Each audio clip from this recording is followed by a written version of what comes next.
Welcome. In today's video, we're going to be turning these pieces of styrofoam into some giant sized standing stones for games like Warhammer and Dungeons and Dragons. Alright, so the very first thing that I'm going to do is cut these guys into a rough shape of what I want.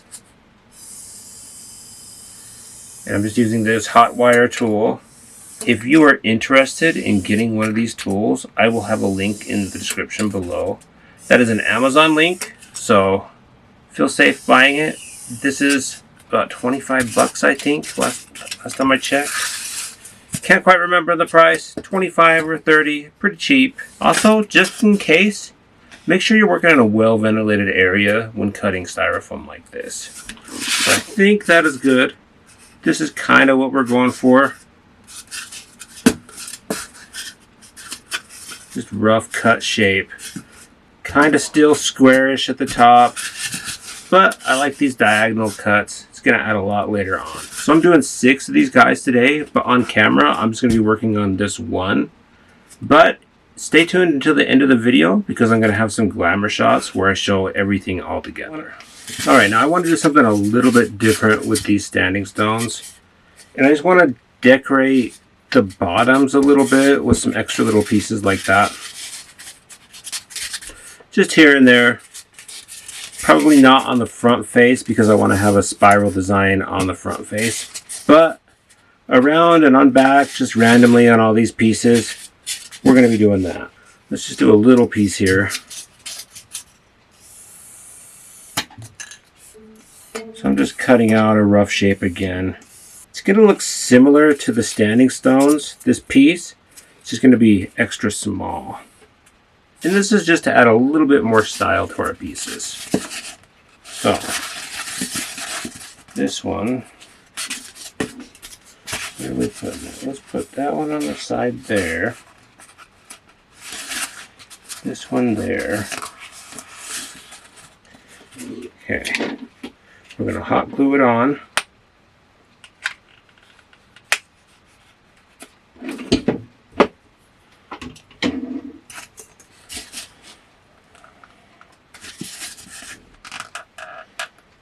I'm going to stagger it just a little bit to the side so it looks more natural. Alright, so just like that I think is going to be good enough. That way from the front we still look like a standing stone. From the back it just adds a little bit more detail. And then we're going to crumple up a little piece of aluminum foil. Just lightly, like that. We're going to texture this piece. Whoa. I don't always use foil. I have a texture or two, but right now I'm using foil for the sake of anybody who doesn't have the same tools as me. So if you haven't seen texturing with a tinfoil ball like this before, you're most likely new to the hobby. Comment below if you're new, and maybe some of the people who've been here a while can give you a few more tips. Also, welcome to the hobby. You're going to enjoy this one a lot. Alright. There is our textured piece. Alright, before I continue on with the next step, I just want to show you what everything looks like so far. Pretty good. But one thing's bothering me, and it's how straight up and down these are. So, the next step is adding a little bit of an angle to the bottom of all these standing stones to just give them a little bit of a variety. And we're going to be doing that with my hot wire table. So, I'm going to just angle the guide, so I'm just going to angle the wire a little bit. Not too much, just enough, because these are really tall and they're going to show a lot if I angle them. But about like so should do. And then I'm going to take our little piece. I'm going to kind of twist it so it's not just flat. We want to twist just a little bit. And we're going to cut the bottom flush. Like that. And you'll see there's a little bit of an angle. I'll show you all of them together in just a minute. I'm going to cut just a few like this and maybe have too straight up and down. So you'll see in just a second. Alright, see how much better that looks? Some of these are just a little bit tilted, like that one. That one's the most tilted. Some of these tilt back a little bit, some tilt forward. Some are just slightly taller, like this one back here is taller than this one. This one's probably the shortest. That's all I was going for with that. Let's get on with the next step. So for this next step, I'm using a ballpoint pen.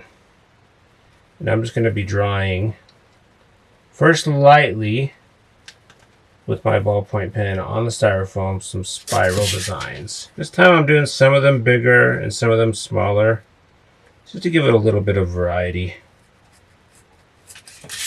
There we go.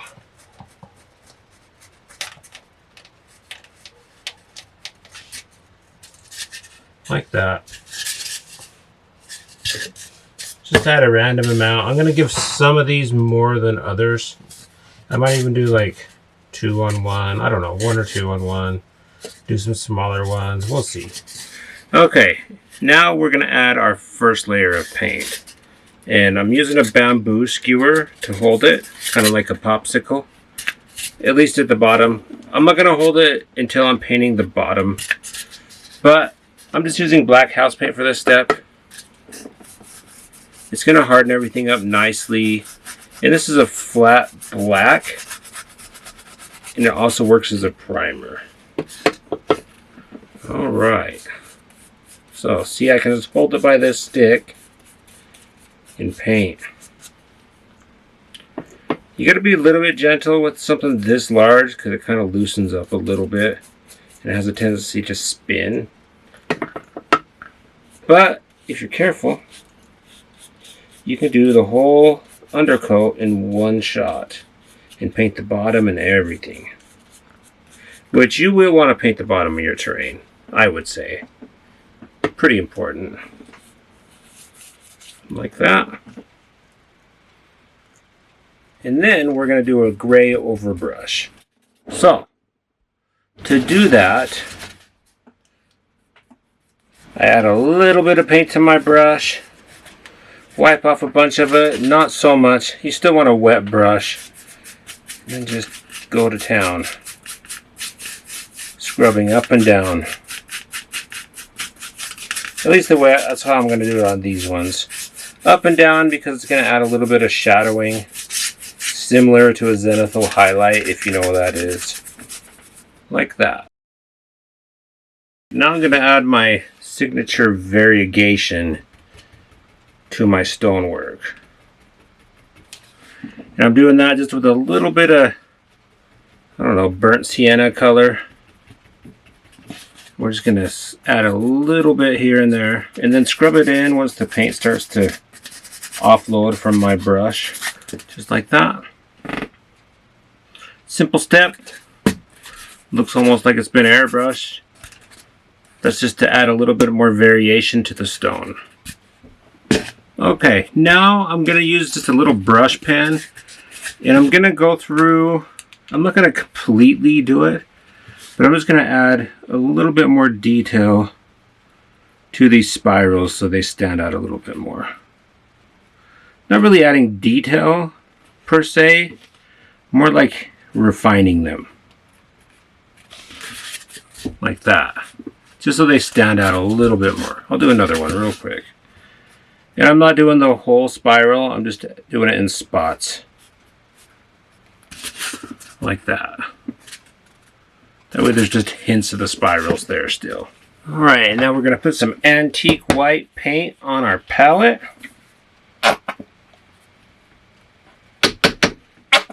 And with this creamy white color, we are going to do a dry brush over this whole thing. So we wipe off most of it. A lot of it comes off really easy on this with this brush. So I'm going to wipe off most of it on a paper towel. And just like before, I'm going to brush up and down. I'm going to try to do a little bit controlled dry brush and pull out some of these spirals just a little bit. Like that. And you could leave this guy just like this, but I got another step to show you first. Alright, so I got watered down PVA glue here and flocking material here. We're just going to add a little bit of moss to each one of these. And I don't like mixing these together. I know that's some people's way of doing it, but I'm not a huge fan of that because it clumps up quite a bit. So I would rather add some watered down PVA glue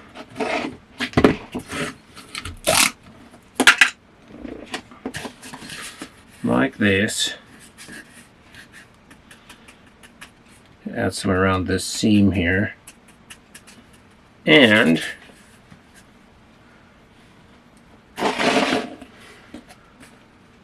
sprinkle it on.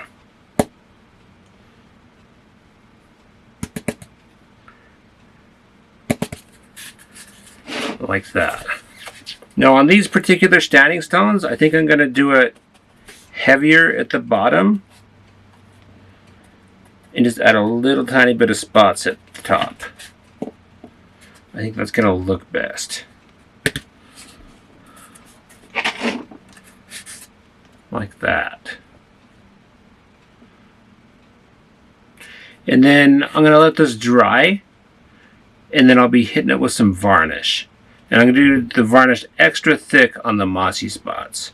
But if you don't have a way to do the varnish extra thick, you can wait for this to dry and add another layer of PVA glue to that, and it'll be just fine. You can either paint it on or spray it on with a spray bottle, or my preferred method would be using a garden sprayer with some watered down PVA glue in it. This particular PVA glue isn't that transparent, so I'm going to use some of this polyacrylic when I'm varnishing this guy. And that's really going to solidify everything in and give it a nice protective coat. And then after I airbrush on that final varnish, we're going to get into those glamour shots.